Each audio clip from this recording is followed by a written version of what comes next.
Hey everyone, so this video is going to be about how to pick a good therapist, or at least how I did. Let me start off by saying I really don't like therapists. I never believed in therapy. I just kind of was against it. But I entered into therapy like on my own. Like no one told me I had to go. Like I wanted to go. So here is my story a little bit, and here is how I picked, or I shouldn't say how I picked, I should say how to know that you got a really good therapist, in my opinion. It was a really long process to get a therapist. Like I had to fill out paperwork, then an intake person came in to kind of see, like, I guess who would be a match or what my issues were. And then, like, I guess they match you with a therapist and with your area and all that stuff. So the therapist that I was matched with, I met one time and it didn't work out. And I'll tell you why. And then I'll tell you why the one that I ended up getting did work out. So the first person, first of all, it took her a very long time to call me, like literally weeks. And whenever I called the main office and inquired about it, they were like, oh, she should have called you by now.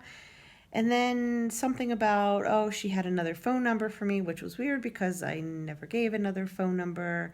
And then she said she called and left a message, but I never got the message, I guess because she had the wrong number and whatever. So it took a very long time to start with, but I wasn't going to let that like make me say forget it. So I still gave it a chance. So this girl came out, and first of all, she was late. Okay. And I know that, like, to me, that's really not a big deal, but she didn't even call me and tell me she was going to be late. Like, she was just late. Also, I told her, hey, make sure you park in back, come around front. So she called me late, and then she was like, oh, I'm knocking at your back door and I don't hear you. And I'm like, oh, I already told you to come around front. You didn't hear me. So I guess in my head, I was like, well, if it took her so long to call, and then like all these little issues, like I kind of already didn't trust her, but I was still going to give her a chance. So she came in, we did the first like session, which was kind of still like an intake for her. And she was really, I don't even want to say bubbly. That's not even the word because bubbly's okay.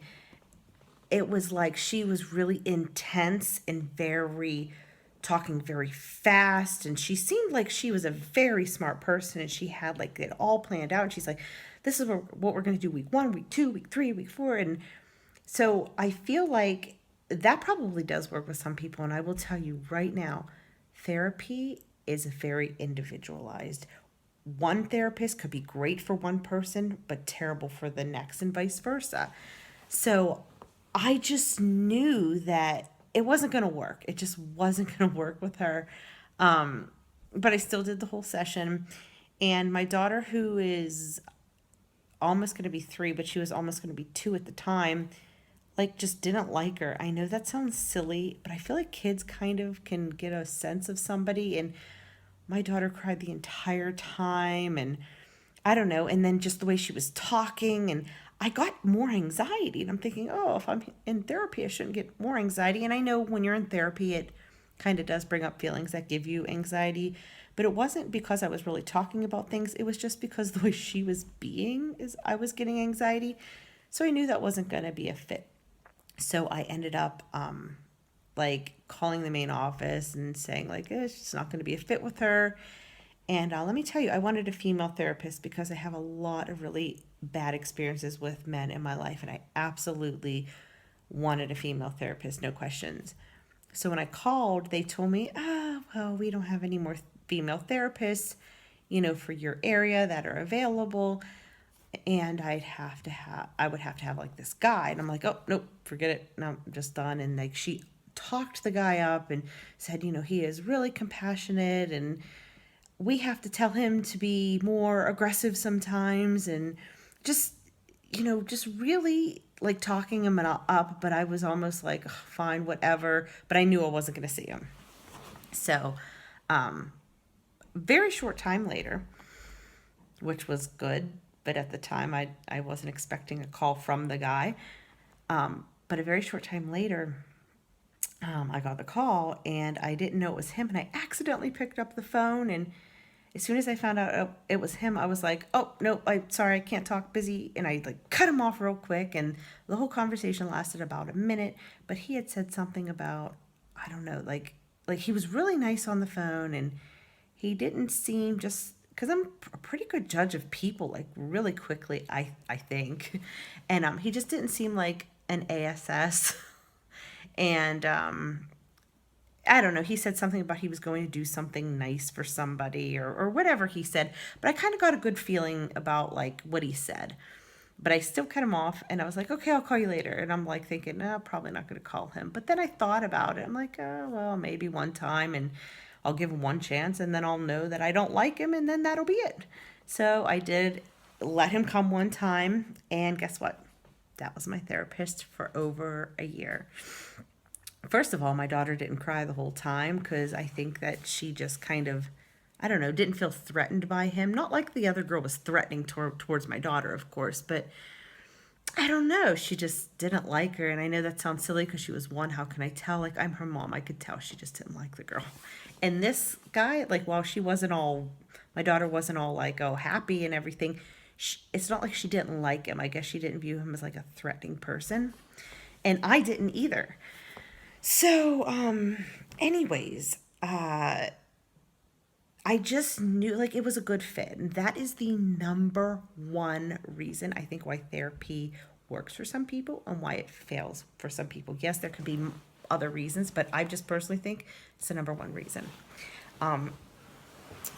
Because if you don't have the right match, I don't think therapy is going to work. And let me tell you, there are all different kinds of therapists out there. I mean, there's like licensed social workers and then actual psychologists. Psychiatrists are the people that, kind of do therapy, but they prescribe medicine. And I mean, just all different kinds of therapists. And when people are trying to find the best therapist, that doesn't exist because therapy is very individual. So, person A could say, oh, this therapist was great. And then person B could think they suck, and vice versa. So I think that when you are looking for a therapist, you absolutely have to make sure it's a good match for you. And while I do have to admit that sometimes just starting therapy could kind of be a little overwhelming, and your anxiety or whatever issue could kind of tell you, no, I don't like this person, you have to really try to have some clarity about it and think like, am I saying I don't like this person because of my issue as to why I'm going to therapy in the first place? Or do I really just feel like it's not a good fit? Like with my person, it had nothing to do with my anxiety or any of my issues. I just knew it wasn't a good fit. And with the therapist that I did end up seeing, it really was a good fit. So how do you know it's a good fit? I think like just trusting, like if there's things right off the bat that are red flags, that's not good. Like kindness, like, and it whatever is important to you might not be important to somebody else. Like everybody has what's important to them. So for me, like kindness, compassion, knowing my daughter didn't feel like threatened by the therapist, having my daughter being allowed to be in the therapy sessions. Not that my daughter was in the therapy sessions, she wasn't a part of the sessions, but my daughter was there, around the house playing her toys. So some therapists aren't okay with your child coming. But this is why I even qualified for the program for them to come in the house, because obviously I'm a single mom, and I, my daughter had to be there. So just making sure it's a good fit for your circumstance and the things that are important to you. Also, something else that was important to me is like trust, communication. Every time I told my therapist, like, oh, the other girl was late, and he actually heard what I had said, why things didn't work out with the first one. And I'll tell you, every time he came, every time he was late, which was not often, but even if he was like a minute or two late, he always had the courtesy to text me and say, hey, I'm running just a minute or two behind. And he knew that was important to me, and he did it every time. Like literally not one time did he ever like let me down. He came every week. I could trust him. He was compassionate. So that is my suggestion to people.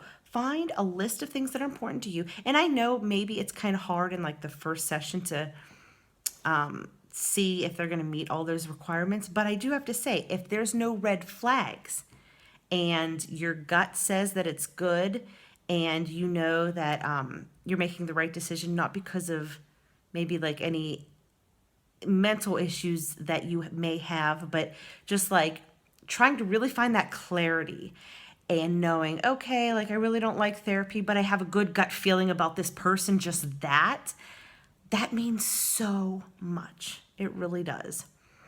So I don't know. I hope this video maybe helped somebody. And I'll tell you, I had a great experience in therapy. And while I don't think it fixed everything, the number one thing that it did is it fixed the foundation. And if you have a crack in the foundation, you can't really build on anything. So I have a solid foundation now. I'm not fixed. I still have anxiety and I still have a lot of other issues, but I feel good now. I feel good and I have no cracks in my foundation anymore. So I will talk all about in another video if anyone's interested about what I think therapy did for me and go way into detail about that and just my year and 2 months of therapy, what happened and all that. So thank you for watching. Please subscribe.